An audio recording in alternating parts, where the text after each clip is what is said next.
Το εξασφάλισε το Μέγκα, βλέπετε το ληστή που εισέβαλε το πρωί στο υποκατάστημα της Αλφα-Μπανκ στη Νέα Ερυθρέα να απειλεί με όπλο το διευθυντή και τους υπαλλήλους. Υπάλληλοι και πελάτες πέφτουν κάτω. Ο ληστής προσποιείται ότι κρατάει στα χέρια του μια ορολογιακή βόμβα και ζητάει να αδειάσουν τα ταμεία. Κάποιοι πελάτες πανικοβάλλονται και προσπαθούν να κρυφτούν. Ο χρόνος περνάει. Ο οπλοφόρος βρίσκεται μέσα στην τράπεζα ήδη 4 λεπτά.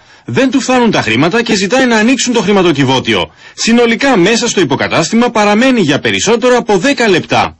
Λέει πέστε όλοι κάτω τα χρήματα, αδειάστε όλα τα χρήματα από τα ταμεία.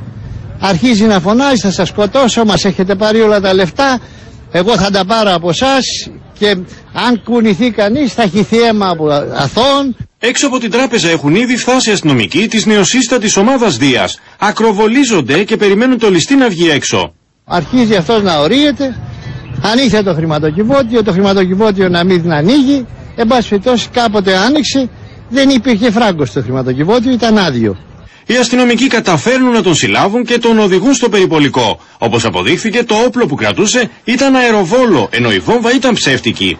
Μας κατέβασαν κάτω και γιατί προφανώς φοβήθηκαν μη σκάσει βόμβα. Αλλά τελικά σε ένα λεπτό μας ανέβασαν. 3 μέρες μετά από την έναρξη των περιπολιών της ομάδας Δίας με τους δικυκλιστές αστυνομικούς ήρθαν οι πρώτες επιτυχίες, αφού και στις 2 απόπειρες ληστειών που έγιναν σήμερα οι δράστες συνελήφθησαν χάρη στην επέμβασή τους. Η αστυνομία δεν είναι η Δίας, αλλά η Δίας είναι αστυνομία που μαζί με τις άλλες υπηρεσίες ενεργεί και προσπαθεί για το καλύτερο.